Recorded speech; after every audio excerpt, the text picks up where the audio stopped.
Welcome back to my channel.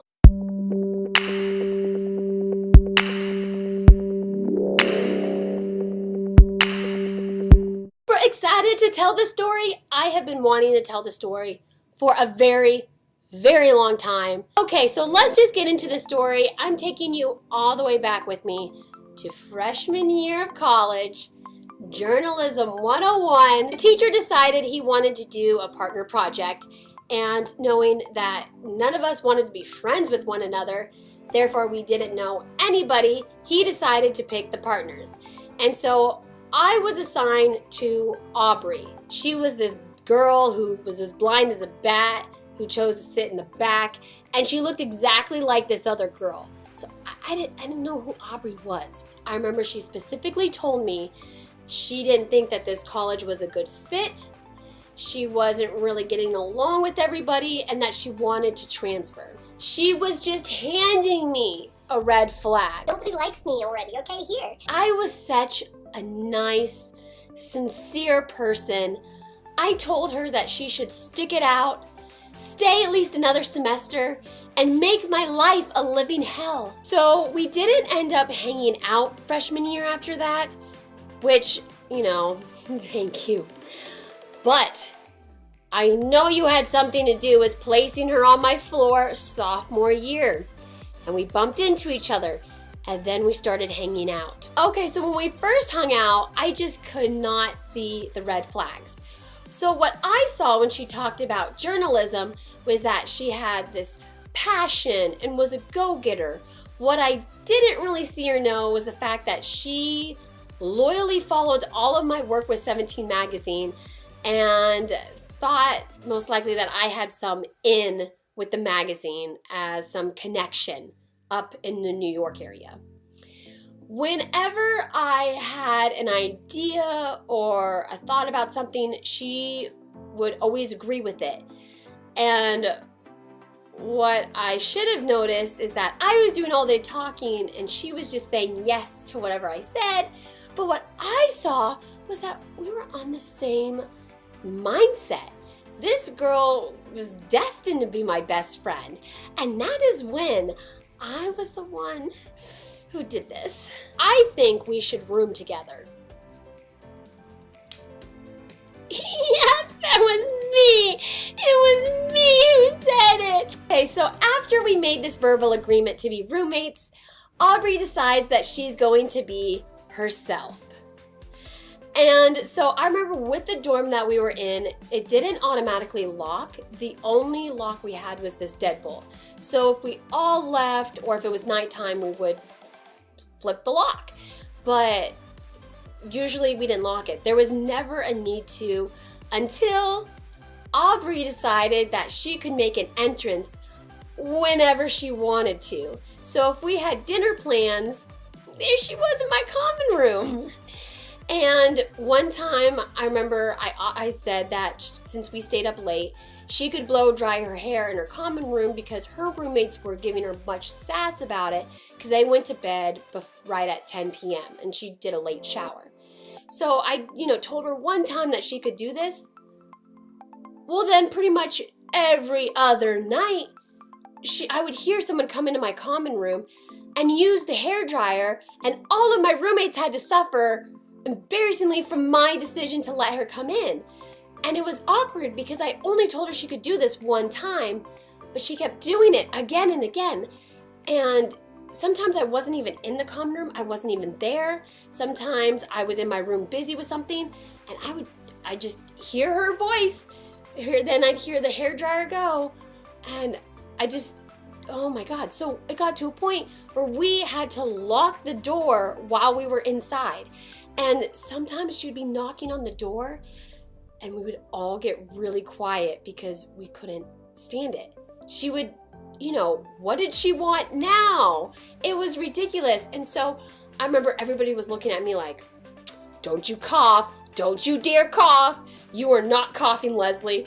And I remember I was like, oh, that's all. If someone tells you not to cough, all you want to do is cough. So it was miserable. I was just breathing into a pillow for I think 5 minutes with her knocking. Over time, it gets kind of hard because everybody is getting annoyed with her, but then she would have her good days and everybody would then feel super bad for getting super annoyed with her. So it always ended up being this constant loop. So she was part of the group. She was always invited to things, but then people would complain about it. I just could go on and on. But I know how they felt because that's how I felt. I felt constantly guilty, but also miserable. She was somebody who exhausted friendships. So spring break comes around and there's only a few of us that stick around. So it's me, Aubrey, and Bobby. Y'all know Bobby from my last video. We decide that we're going to book a hotel in St. Pete and just drive ourselves down, stay there for a few nights, and that's our spring break. Not a cool one, I know. But after it's split 3 ways, with Bobby putting the money down for the hotel on his credit card and the fact that he was driving us there and back and all around throughout those days, each of our shares was going to be $80. So I give him my contribution, and my mom actually does pay for me, and she gives him a full 100 because we just love Bobby, okay? Bobby's the best. And she doesn't end up paying, so we're waiting on that to come in. And what she ends up doing is pretty much during the trip, hands him like just a handful of change. It's less than $1, and says, "You're welcome, we're about to go through some tolls." And it gets really awkward, and I try to step in and say, hey, like, I paid my $80, and, you know, look what he had to do. He had to put his card down for the hotel. You know, he's out $80. And her response is, "Well, I'm sorry that I don't have a mom that will buy stuff for me." well, if you didn't have the money to, why did you agree to go on this vacation? And even worse than that, Bobby found a $20 bill on the ground, and she said that was her contribution, and she should be happy that she's not making him split the 20 with her. Here's your lucky day. You're still out $60, Bobby. Did you ever get it back? I don't think so. I am now disgusted by her. You can mess with me all you want. You can't mess with Bobby. Bobby is too nice of a person, and I'm one of those people where I get all mama bear. So I am so over this, but it doesn't matter. We had already signed the agreement.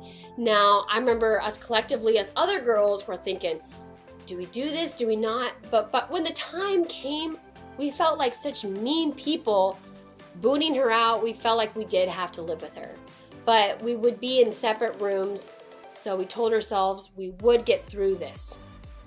So summertime comes, I get to relax a little, and then I come my junior year, and she beats me to the dorm room. So I remember I come in, and she said, "Oh, don't worry, my mom and I," or maybe it's her dad, but like me and my parents, we stocked up the bathroom. I got you all set.